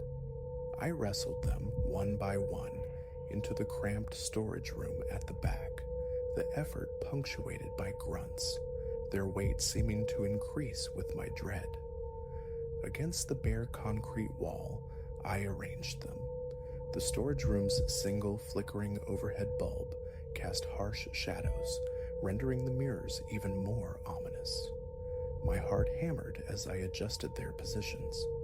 Standing back, I saw them all at once, 5 reflections arrayed before me, and each, despite my static posture, was subtly different. A bruise bloomed on one cheek, another radiated an unfamiliar vitality, a third slumped with exhaustion. A lump formed in my throat. My legs felt unsteady. Refusing to linger, I shrouded them again in the drop cloths and retreated, closing the door firmly behind me. The ensuing week was a study in strained normalcy. I tried to banish the mirrors from my thoughts, yet phantom sounds seemed to emanate from the storage room. A soft, intermittent tapping, a faint brushing noise. Entering the room induced a suffocating shortness of breath. I began leaving the light on in there too, a small ward against the palpable dread that pooled near its door. My appetite waned. Days were spent on edge, startled by the building's innocuous groans. Nights offered no respite, my mind projecting images of those reflections moving with unnerving autonomy. Dreams filled with distorted versions of myself, older, younger, scarred, tattooed, each bearing an unnervingly alien expression. I'd jolt awake, pulse frantic, skin clammy. One quiet afternoon, alone in the shop's stillness, I ventured into the storage room to check inventory. I pushed open the door. The drop cloths lay pooled on the concrete floor. My chest tightened. My mouth went instantly dry. I knew I had covered them. Hesitantly, I stepped inside. My reflections regarded me, each subtly out of sync. The first tilted its head, inquisitive. The second seemed to hunch slightly. The third held a more direct, challenging gaze. The fourth and fifth remained largely still, yet I felt their eyes tracking my presence. Sweat beaded on my forehead, my throat constricted. A primal urge to smash them warred with the knowledge of their antique value, and a deeper, colder fear of unleashing. What? Words tumbled out, my voice a shaky betrayal of my composure. Why are you doing this? absurd addressing my own likenesses, yet the question demanded voice. Silence answered. The reflection on the far left canted its head further. The central figure lifted an arm fractionally, then let it fall. My heartbeat pounded, a frantic drum against my ears. I stood frozen, breathing shallowly. Action was required. Retreating to the room's far corner, I seized an old, heavy tarp. Trying to avert my gaze from the glass, I flung it over the first mirror, then the second, the third. My fingers trembled, fumbling with the coarse material. My foot caught the corner of the third mirror, sending it staggering. I caught it just in time, muscles screaming with the strain. Finally, all 5 were hidden. Panting, I wiped my brow and fled the room. That night, locking the shop felt insufficient. Double-checking the bolts offered little comfort.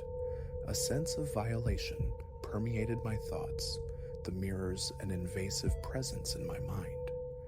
Dreams became a chaotic kaleidoscope, fractured reflections in countless mirrors, none mirroring my true movements, each presenting a subtly altered self, their expressions ranging from vacant to knowing. I woke repeatedly, heart racing, drenched in cold sweat. Morning, I marched straight to the storage room. Relief, thin but palpable, washed over me. The tarps remained undisturbed. Perhaps I could sell them quickly, quietly, to someone less observant.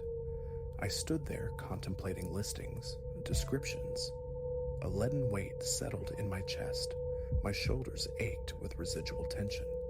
Then a sound, soft, insistent scraping, originating from behind the heavy canvas, like fingernails drawn across glass. My gaze shot to the corners of the room. Nothing. My stomach twisted into a knot. I realized I was holding my breath. Tentatively, I edged closer. The scraping ceased. Silence descended, thick and watchful. How long I stood there, listening to the absence of sound, I cannot say.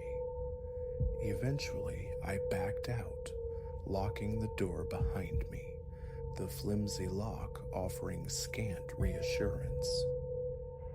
A closed for the day sign appeared on my shop's front door. Behind the counter, I sat, attempting to regulate my breathing, the frantic thudding in my ears drowning out the silence. My phone buzzed, ignored.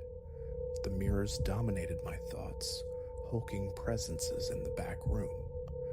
The rest of the day dissolved into aimless pacing, furtive glances towards the storage room door, a constant battle against the urge to check beneath the tarps. Every creak of the old building sent jolts through my system. My body thrummed with unrelieved tension. A dull ache pulsed in my lower back. My knees felt stiff, brittle with anxiety. Calling someone felt impossible. Who would believe such a tale? As evening bled into the sky, the realization struck. This existence was unsustainable. A plan formed: load the mirrors, transport them to the secure anonymity of a rented storage unit across town. Distance, perhaps, would bring peace. Fetching the dolly, I approached the storage room. The door groaned open, tarps steadfastly in place. Yet stepping over the threshold, the air felt denser, charged. My hands shook as I maneuvered the first mirror onto the dolly, careful to keep the tarp from slipping, refusing to meet any potential gaze through the heavy fabric.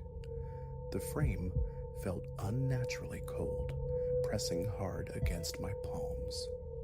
Eyes fixed on the concrete floor, I wheeled it out, sliding it into the truck bed, bracing it with scrap lumber. Back for the second, the third, the fourth, The fifth. Each trip amplified the prickling sensation on my arms, the churning in my gut. Finally, tailgate secured, straps tightened, I locked the shop, ignited the engine, and pulled away, consciously avoiding the rearview mirror, terrified of glimpsing movement beneath the canvas shrouds. And so, here I sit, parked outside the sterile facade of the storage facility, the engine ticking cool. The wind sighs against the tarps in the truck bed behind me, a sound like dry whispers. My heart hammers a frantic rhythm against my ribs. My mouth is desert dry. Just unload them, slide them into the metal box, lock the door, walk away. Perhaps then oblivion, perhaps then silence. Perhaps those other selves, those watchers in the glass, will finally fall quiet, confined to their new prison. I just want my life back. I want to erase the knowledge that my own reflection can betray me. Want to quell the chilling certainty that versions of myself wait just behind the silvering, watching, always watching.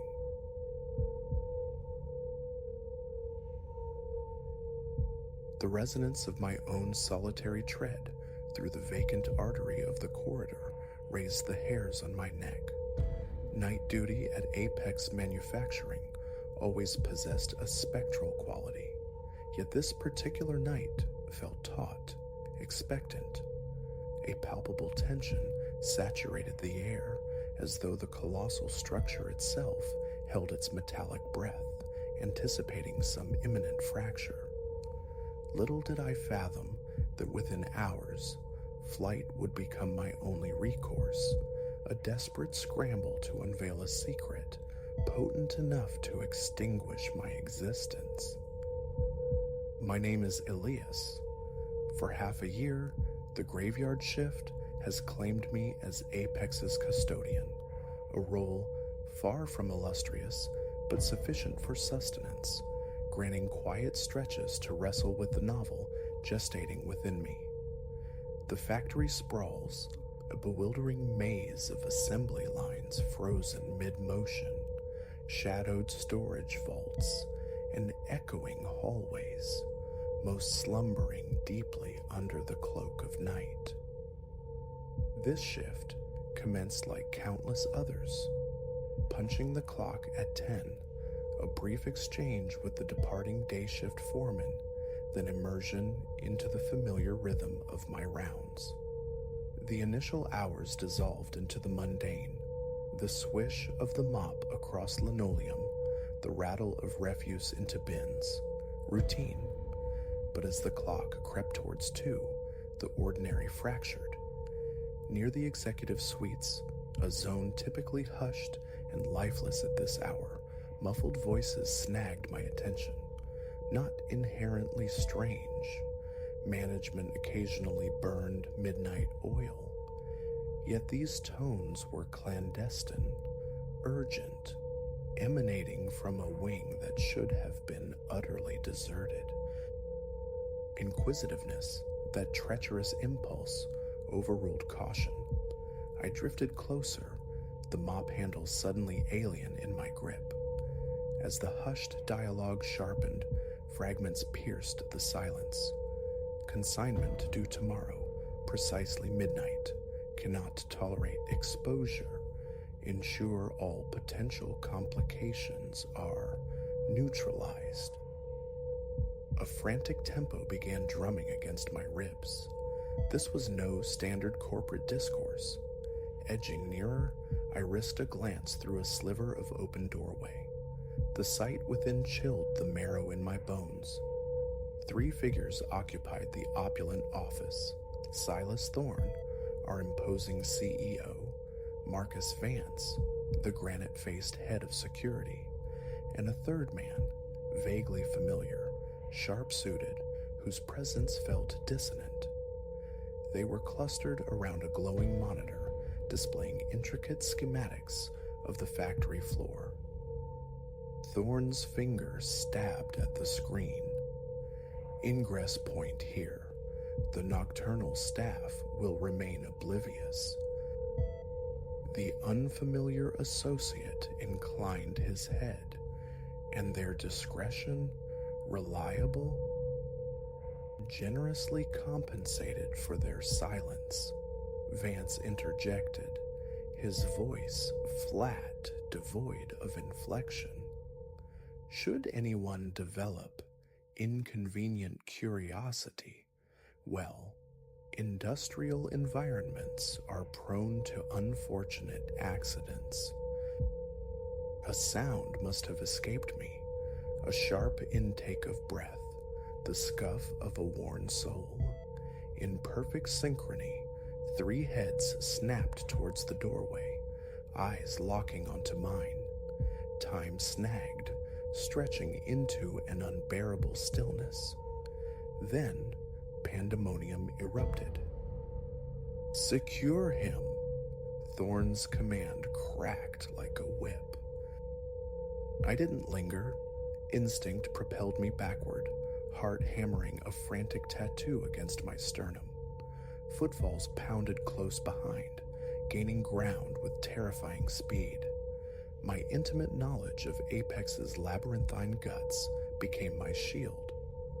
Down one echoing passage, through a cavernous storeroom choked with obsolete parts, scrambling up a grated metal staircase. I fled. Lungs burned, muscles screamed protest, but primal fear was a relentless engine.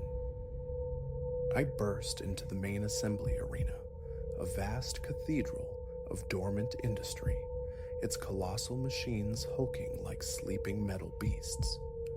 Weaving between silent conveyor belts and skeletal robotic arms, my mind raced, trying to assemble the jagged pieces, clandestine shipments, neutralized complications, manufactured accidents.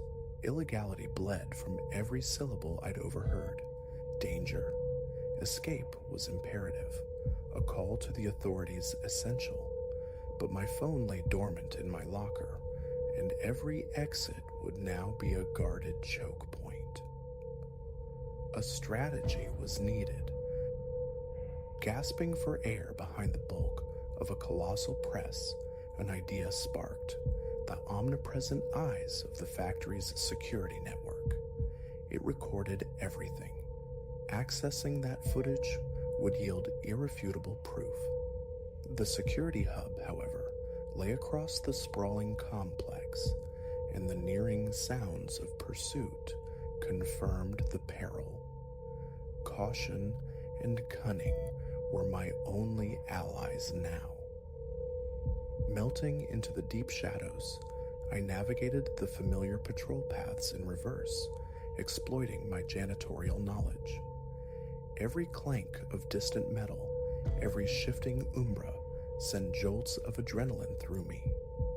Yet inch by painstaking inch, I neared the security office. The door yielded to my master key, a small perk of the profession. Inside, a constellation of monitors displayed silent, watchful perspectives from every corner of the plant. And there, starkly illuminated on one screen, were 3 figures methodically sweeping the corridors, searching for me. With trembling fingers, I navigated the system's interface, spooling through recordings until the damning scene materialized, the clandestine meeting, the incriminating dialogue. I jammed a USB drive into the port, initiating the download, my fragile passport from this waking nightmare. Just as the progress bar reached completion, voices echoed in the corridor immediately outside. Too close. Pocketing the drive, I scanned frantically. The air vent, small, grimy, but potentially viable. I'd barely wrenched the grate free when the door exploded inward. Marcus Vance stood framed in the doorway, firearm steady in his grip, his expression a mask of cold retribution. "This is where your shift ends, Elias," he stated, leveling the weapon. "Should have stuck to emptying bins." In that fractured second, survival obliterated thought. I lunged for the dark aperture of the vent, the displaced air from a passing bullet whispering past my ear. I scrambled into the ductwork's tight embrace, the crack of gunshots and enraged shouts receding as I wormed deeper into the building's metallic viscera. Time dissolved in the oppressive darkness, crawling through endless tunnels where every scrape resonated like thunder. My skin grew raw against the rough metal. The constricted space stole my breath. But the certainty of what waited behind propelled me onward. Finally, a glimmer of faint light ahead. I emerged, tumbling onto the graveled rooftop, the cool night air a shocking balm after the suffocating closeness. The city lights sprawled below, a glittering tapestry of normalcy, achingly near yet worlds away. Behind me, the heavy clang of the roof access door reverberated. They knew. Trapped, with nowhere left to retreat, I embraced the only desperate option remaining. I leaped. The adjacent building loomed close, yet the chasm yawned impossibly wide. For one heart-stopping eternity, suspended midair, failure seemed certain. Then impact, a jarring collision that resonated through every bone. No time for relief. I ran, vaulting from one rooftop to the next, dredging up half-forgotten parkour skills from a reckless youth. Behind me, angry shouts punctuated the night, occasionally underscored by the sharp report of gunfire. How I descended from those heights to the sanctuary of the streets below remains a fragmented memory, a blur of shadowed alleyways and furtive glances over my shoulder, each flicker of movement a potential pursuer. As the first tentative fingers of dawn painted the sky, I found myself staggering towards the unwavering blue light of a police station.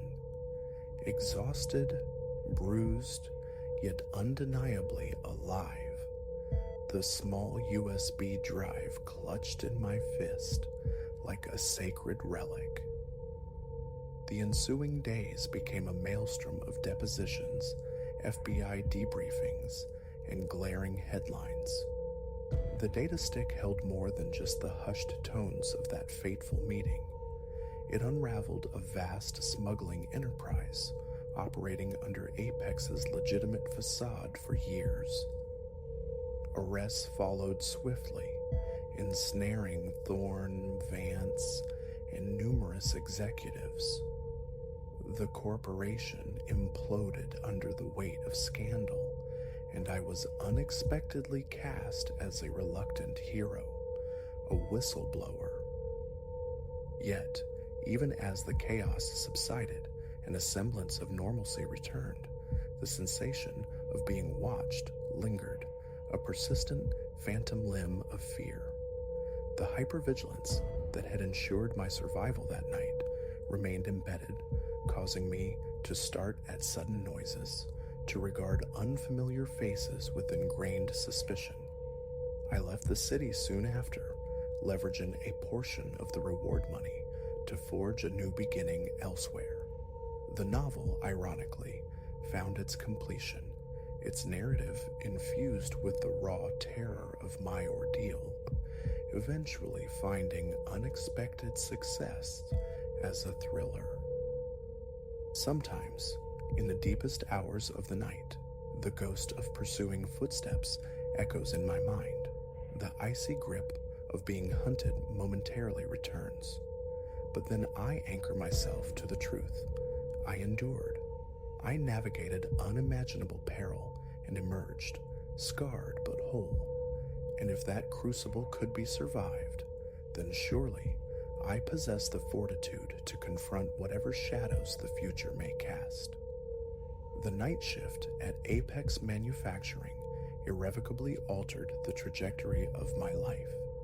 It exposed the darkness concealed beneath polished veneers, but in doing so, it illuminated the unexpected depths of my own resilience. Ultimately, that self-knowledge proves more valuable than any paycheck, any reward.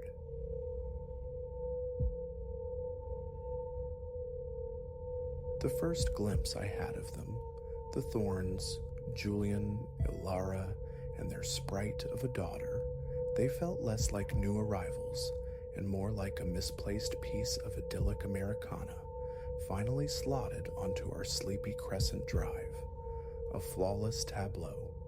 Yet here I stand, the flimsy wood of my bedroom door groaning under Julian Thorne's assault, the barricade I've thrown together trembling, and the brutal truth crashes down. Perfection is often just the most convincing mask for the abyss. It began under the benign gaze of a summer sun 3 months past. The raw edges of my divorce were still sharp, my life a mosaic I was painstakingly reassembling within the 4 walls I'd fought tooth and nail to retain. Then the hulking moving van arrived next door, breathing life into the house that had stood sentinel and silent for almost a year. Through the sheer veil of my curtains, I watched them disembark. Julian, possessing a casual grace, tall, with a smile that etched pleasant lines around his eyes. Ilara, delicate and fair, her pale hair swept back with an effortless elegance, and little Lily, maybe 5, maybe 6 winters old, pirouetting in their wake, a threadbare stuffed rabbit Captain Cuddles clutched tight. A pang, sharp and unwelcome, resonated within me, envy for the effortless portrait of family they presented, a dream I'd chased but never captured.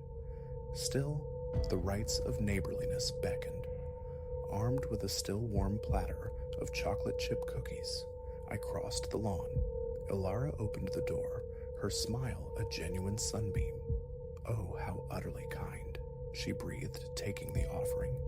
"Julian, Lily, our neighbor is here." They materialized beside her, a perfect composition. Julian's handshake was firm, his gaze direct. "A pleasure to meet you," he declared. "We're eager to become part of this place." Lily peered from the sanctuary behind her mother's legs, a shy nebula of curiosity. I crouched to her level. "Hello there, Lily. I admire your rabbit. Does he have a name?" She offered a solemn nod. "Captain Cuddles," came the whisper. A smile tugged at my lips, so utterly disarmingly normal. What intuition could have possibly pierced that veneer? In the subsequent weeks, the Thorns wove themselves into the neighborhood fabric with seamless dexterity. Ilara found her place in the local book circle. Julian offered his time to the fledgling Little League. Their backyard barbecue became the talk of the street, a gathering bathed in golden light and easy laughter. Everyone was charmed. I found myself drawn into Ilara's orbit. Morning coffees became a ritual after Julian departed for his day and Lily for her schooling. We'd linger in her kitchen, a space of almost unnerving spotlessness, sharing whispers and laughter that felt ancient, familiar. "I am so profoundly glad we came here," Ilara confessed one morning, her fingers laced around a steaming ceramic mug. It was precisely the change we required after everything. My curiosity flickered. Oh, was there trouble at the gold place? A fleeting darkness, quick as a startled bird, across her features before vanishing. Oh, the usual, she deflected lightly. Sometimes a clean slate is all one needs. I let it rest, unwilling to probe. We all carried our unvoiced histories. But time, relentless and observant, began to reveal fissures. Minuscule at first, easily dismissed, the almost imperceptible way Ilara recoiled if Julian's movements were abrupt, the muffled cadence of arguments filtering through the walls late at night, the slow dimming of Lily's bright energy replaced by a watchful quietude. I chided myself, convinced I was projecting the ghosts of my own failed union onto their seemingly unblemished life. Yet the discordant notes persisted. One languid afternoon, tending my roses, a sharp crash erupted from the Thorn residence, followed swiftly by Ilara's stifled cry. I froze, trowel suspended, straining to hear. Silence descended, thick and heavy, broken only by the low murmur of Julian's voice, the words indistinct. Ilara made no further sound. That night became a battlefield of indecision. Intervene, speak out. But the fear of misjudgment, of shattering their lives based on suspicion, held me captive. Ultimately, I resolved to approach Ilara directly. The next morning, coffee invitation extended, I steeled myself. She arrived bearing a faint discoloration on her cheekbone, artfully yet imperfectly, masked by concealer. Ilara, I began, my voice hushed.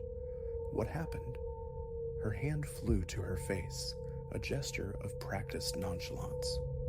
This, oh clumsy me, met the kitchen cabinet rather forcefully.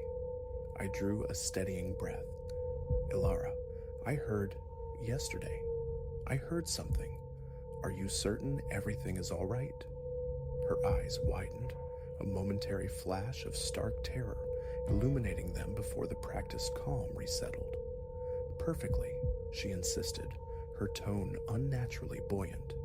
Julian and I couldn't be happier. The plea I saw trapped behind her gaze silenced my urge to press further. She wasn't ready. I couldn't compel her. A chill permeated our interactions thereafter. Ilara's invitations ceased. Our encounters on the street were marked by smiles that didn't quite reach her eyes. And Julian began to watch me. Across the manicured lawns, I'd feel his stare, cold, appraising. A primal instinct screamed then, police, hotline, something. But cowardice anchored me. Not my place. Perhaps I'm mistaken. Excuses whispered until the night lily's scream tore through the midnight quiet. Sleep had eluded me. I sat by my window, lost in thought when it came. A child's raw shriek of terror abruptly choked off. Before conscious thought could form, I was across the lawn, fists hammering on their door. Julian answered, tousled, eyes smoldering with ill-contained fury. What? He spat. I heard, is Lily all right? The words tumbled out. His features morphed, concern overlaying the rage like a poorly fitted mask. Nightmare, he stated smoothly. She's fine. Go home. But past his shoulder, my gaze snagged on Ilara. One eye was swollen completely shut, a trickle of blood staining her split lip. Our eyes locked for a fraction of a second, and in hers I saw raw, desperate supplication. I'm calling the police, I whispered, my voice trembling. Julian's control fractured. You're calling no one, he growled, advancing. I spun to flee, but he was quicker, his fingers closing like iron bands around my arm, wrenching me inside. The door slammed, sealing the world out. Chaos erupted. Julian's voice, a torrent of rage, alternated between venomous threats and gasping attempts to rationalize, to convince me of my delusion. Ilara huddled in a far corner, clutching Lily, both vibrating with fear. A desperate surge of adrenaline propelled me free towards the guest room. The lock clicked shut just as his weight hit the door. My fingers, clumsy with panic, found my phone, miraculously tucked into my robe pocket. The 911 dispatcher's voice, an anchor of calm in the storm. Help was coming. Hold on. But Julian was pounding, bellowing, the wood groaning, splintering. So I wait, praying. Blue and red strobes now paint the walls in frantic patterns, visible through the gap in the curtains. Will they breach the threshold in time? With a final sickening crack, the door implodes. Julian fills the doorway, eyes feral, a glint of polished steel, a kitchen knife gripped in his fist. Time warps, stretching impossibly. The blade arcs towards me. Ilara's scream echoes from somewhere deeper in the house. Then, abruptly, a cacophony of new voices. Police, freeze. Julian's expression slackens, rage displaced by stunned confusion. The knife clatters onto the carpet. He crumples under a swarm of uniformed bodies. The hours that follow dissolve into a disorienting montage. Questions asked, answers given numbly. Ilara and Lily, swathed in blankets, spectral figures guided towards waiting ambulances. Julian, cuffed, thrust into a patrol car, his face granite, eyes locking onto mine with chilling intensity as he's driven away. As dawn bleeds into the sky, a policewoman with kind eyes approaches. "You did the right thing," she murmurs. "You likely saved their lives." But watching Ilara and Lily disappear down the street, contemplating the months of suspicion I'd harbored, the inaction I'd chosen, heroism feels like a borrowed coat, ill-fitting and heavy. The officer senses my turmoil. "Hey," she says softly, "don't carry that. You acted when it counted." I nod, but the guilt remains, a persistent, gnawing ache. Returning to the sanctuary of my own home, the street feels irrevocably altered. The placid suburban veneer lies shattered. In the days that follow, fragments of the thorn's past surface, whispers of previous towns, hasty departures, a pattern of veiled fear left in their wake.